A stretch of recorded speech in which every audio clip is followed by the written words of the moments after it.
அனைவருக்கும் நேரங்கிறதி ஒருவரை அழைத்து நான் விழிக்க முடியவில்லை. உணவுக்கு காத்திருக்கிறீங்க. இடையில் நான் ரொம்ப தொலைவு கொடுக்கக்கூடாது. சுருக்கமாக சில கருத்துக்களை மட்டும் சொல்லிட்டு அமரலாம் கருதுகிறேன். இந்த நிகழ்வை பொறுத்த வரைக்கும் எங்கள் அண்ணனுடைய அழைப்பின் பேரில் நான் இதுக்கு முன்னாடி பல நேரம் இந்த கூட்டங்கள் கலந்துருக்கேன். புலவர் ஆதி அவர்கள் இறக்கிறதுக்கு முன்னாடி நீங்கள் நடைபெற்ற கூட்டங்களுக்கு புலவர் ஆதியோடு நான் இணைந்து வந்திருக்கேன். 2010 செம்மொழி மாநாடு கோவையிலே நடந்த பொழுது அந்த செம்மொழி மாநாட்டில் தமிழக அரசினுடைய திமுக ஆட்சியினுடைய போலித்தனத்தை அமலப்படுத்தி செம்மொழி மாநாட்டு வளாகத்திலே துண்டறிக்கைகளை வழங்கி கைதாகி மிக பெரும் தாக்குதலுக்கு உள்ளான 5 பேரில் நானும் உள்ளோம். அன்றைக்கு மக்கள் ஜனநாயக இளைஞர் கழகம் என்ற பேரிலே அந்த அமைப்பு செயல்பட்டது. ஏறக்குறைய 26 நாட்கள் அந்த சிறை கொட்டடியில் நாங்கள் இருந்தோம். அதுக்கப்புறம் வெளியில் அதுக்கப்புறம் கண்டிஷன் பேரில் இருந்தோம். இது ஒரு சின்ன குறிப்பு தான் உங்களுக்கு. புலவர் ஆதியோ அந்த நேரத்தில் தான் எனக்கு நேரடியாக இருக்கும். அவருடைய கவிதை மூலம் எனக்கு அவர் பரிச்சயமாயிருக்காரு. அதை அறிமுகப்படுத்துவதே எங்கள் அண்ணன் தான். மூலதனத்தின் முரட்டு பிடிக்குள் ஞானம் மயம் முடங்குதலாம் அப்படிங்கிற கவிதையை அவருடைய வரிகளை எங்கள் அண்ணன் படிக்கிற பொழுது மெய்சிலிருக்கும். எங்கள் அண்ணனர்களுடைய பங்கு என்று பார்த்தால் செம்மொழி மாநாட்டில் பிரசுரம் விநியோகித்து அடக்குமுறைக்கு உள்ளாகிற அந்த நேரத்தில் கூட என்னை இந்த வழிக்கு ஆற்றுப்படுத்தியதில் முதன்மையான பங்கு என்னுடைய அண்ணன் மறைமணிக்கு உண்டு. சிறு வயதில் எங்கள் அப்பாவை பொறுத்த வரைக்கும் தமிழும் சைவமும் 2 கண்கள் வருது.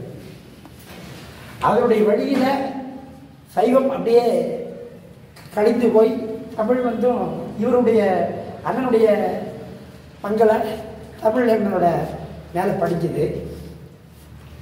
அண்ணன் அப்பா இருக்கிற பொழுதே திராவிட முன்னேற்ற கழகத்தில் ஒரு ஈடுபாடு அதிகம். பள்ளி ஆசிரியர், அரசு பள்ளி ஆசிரியர் இருந்தாலும் கூட என்னை திருவனாக இருக்கும் பொழுது என்னை அழைத்து கொண்டு மனைவியோடு மாநாட்டு கோவை சிதம்பரம் பூங்கா மாநாட்டில் 3 நாட்கள் கிருஷ்ணர்கடிக்கு அமர்ந்த காலம். அப்படியெல்லாம் அரசியல் எங்களுக்குள்ள நுழைந்தது. அந்த அரசியல் திமுக அரசியலாக இருந்து ஒரு பொது உடைமை அரசியல் வருவதற்கு முதல் காரணம் என்னுடைய அண்ணன் மறைமலை. இளைஞர் பெருமன்றம் உருவான ஆரம்ப கட்டம் சிவகங்கையிலே மாநாடு. அந்த மாநாட்டுக்கு அண்ணன் சென்று வருகிறார். அப்பொழுது நான் சிறுவன். எனக்கு அந்த அப்போதான் பொது உடைமை பிடிக்கும். கம்யூனிஸ்ட் பிடிக்காது, இடது வகை கம்யூனிஸ்ட் பிடிக்காது, பாவேந்தருடைய கவிதைகள் பிடிக்கும். ஆனால் பொது உடைமை உண்மையான பொது உடைமையாளர்கள் நாங்கள் தான் அப்படிங்கிற அளவில் திராவிட இயக்கம் அன்றைக்கு பறைசாற்றி கொண்டிருந்த நேரம். அது உண்மையாக போய்ங்கிறது இப்போ தான் நம்ம புரிஞ்சு கொள்ள வேண்டியிருக்கு. அப்படி இருந்த காலத்தில் அந்த சிவகங்கை மாநாட்டுக்கு பிறகு அவர்களிடம் ஒரு மாற்றம் வருகிறது. பொது உடைமை மீது தாக்கம் ஏற்படுது. அதற்கு பிறகு அதிலிருந்து நாங்கள் தொடர்ந்து பொது உடைமை கட்சி வீணாக போன பிறகு திராவிட முன்னேற்ற கழகத்துடைய போலித்தனத்தை புரிந்து கொண்ட பிறகு எமர்ஜென்சியில் மிகப்பெரிய தீவிர பக்தர்களாக திமுக மேலே அபிமானத்தோடு இருக்கிறோம். விடுதலை விரும்பி உட்பட அண்ணன் உட்பட நிறைய கூட்டங்கள்லாம் நாங்கள் பங்கெடுத்துருக்கிறோம். 80 நேருவின் மகளே வருக திராவிட ஆட்சியில் இருக்க என்று கருணாநிதியார் கல்ட்டி அடித்த உடனே எங்களுக்கு திசையே தெரியலை. வேறு தமிழ்நாடு தான், தனித்தமிழ்நாடு தான் அப்படிங்கிற ஒரு எண்ணம் உருவாக்குது. அதுக்கு முன்னாடி தான் மன்னக பாவலர் குழு என்ற குழுவில் அமைத்து நகர மண்டபத்தில் நடந்த கூட்டத்தில் நான் ஒரு பார்வையாளராக பங்கெடுத்த நினைவு எனக்கு உண்டு. இந்த தொடர்ச்சியாகத்தான் நான் கோவையில் இருந்து என்னுடைய வாழ்க்கை சென்னைக்கு மாறுகிறது. நான் 9ஆம் கிளாஸ் படிக்கிற நேரத்தில் எங்களுக்கு பயிற்சி ஆசிரியர் வந்தவர் தான் ஆசிரியர் சண்முக சுந்தரம். பின்னால் தான் அவர் குறிச்சியாக மாறுகிறார். அது எங்கள் இயக்கத்தில் இணைஞ்ச போது தான் குறிச்சியாக மாறுறார். புரட்சி பண்பாட்டு இயக்கம் என்ற இயக்கத்தில் நான் எங்கள் அண்ணனுக்கு இதை அறிமுகப்படுத்துகிறேன். அதுக்கப்புறம் திசை திரும்புகிறோம்.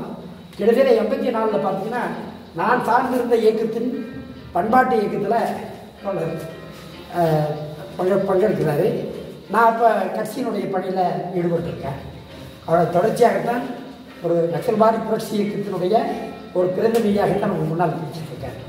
இந்த நாட்டின் விடுதலைக்கு, மண்ணின் விடுதலைக்கு, மொழி விடுதலைக்கு அனைத்துக்கும் அடிப்படை அரசியல் அதிகாரம் உழைக்கிற மக்கள் கையில் வராமல் எதையும் சாதிக்க முடியாது.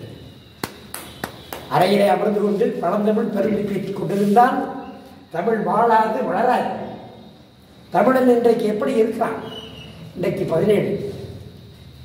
எனக்கு 17 மே 21 தான் எனக்கு ஒரு வகையில் கொண்டாட்ட ஒரு வகையில் எனக்கு ஆதங்கம் இருக்கும். என்னுடைய அன்னையுடைய மறைவு நாள் மே 21. அதே தினத்தில் கொடியவன் கொண்டொழிக்கப்பட்ட நாள் என்ற வகையில் எனக்கு உவகை பொழுது ரெண்டு வகையான உணர்வுகளை நான் அந்த மே 21 கொண்டாடுவேன். ராஜீவ்காந்தி கொலை செய்யப்பட்ட நாள், தண்டிக்கப்பட்ட நாள் மே 21. 93 அன்னையார் இருக்கிறாங்க. அப்போ ஒரு இனம் பூண்டோடு ஒழிக்கப்பட்ட மே 18 நாளைக்கு பிறக்க போகுது. மே 18 பூண்டோடு ஒழிக்கப்பட்ட தினம். நான் அதையெல்லாம் விட்டுட்டு மற்ற விஷயங்கள் பேச முடியாது. அந்த அளவுக்கு முடிச்சு வசப்பட்டிருக்கேன். அந்த மாவீரர்கள் எல்லாம் தங்களை அர்ப்பணித்தாங்க. இறந்தும் கூட தமிழ் ஈழம் இல்லை பார்க்கல. தமிழீழமே அவ்வளோ பெரிய போராட்டம் நடத்தி கண்ணில் தெரியுதுன்னு சொன்னால் தமிழகம், தமிழ்நாடு, தமிழ் இனம் என்ன சொல்றீங்கிறத கேள்வி. எப்படி இதை மீட்க போகிறோம்? ஐயா சொன்னார், பெருஞ்சித்திரா தொடங்கிய உலக தமிழர் முன்னேற்ற கழகத்துடைய செயற்குழுவில் 81 நான் உறுப்பினர். இளமறியன் என்ற பெயரில் அங்கே பங்கெடுத்தாங்க. அதுக்கும் அவர் தான் காரணம். அண்ணன் தான் வழிகாட்டுறார். தென்மொழி தமிழ் சுற்று போன்ற பத்திரிகைகளாக படிக்க தூண்டியவர் மறைமறை தான். ஆக அந்த மறைமறையினுடைய வழிகாட்டுதல்களே தான் ஒரு சரியான பாதையில் நாங்கள் சென்று கொண்டிருக்கணும்னு நினைக்கிறேன். என்னை ஆற்றுப்படுத்திய ஒரு புரட்சியாளர் கட்சிக்கு என்னை ஆற்றுப்படுத்திய அண்ணனுக்கு மிக மிக பெரிதும் கடமைப்பட்டிருக்கேன். அப்படிப்பட்ட அண்ணனை எனக்கு அண்ணனாக வழங்கிய என் தாய்க்கு இந்த நாளில் மிக பெரும் நன்றியை நான் தெரிவித்துக் கொள்ள கடமைப்பட்டிருக்கிறேன்.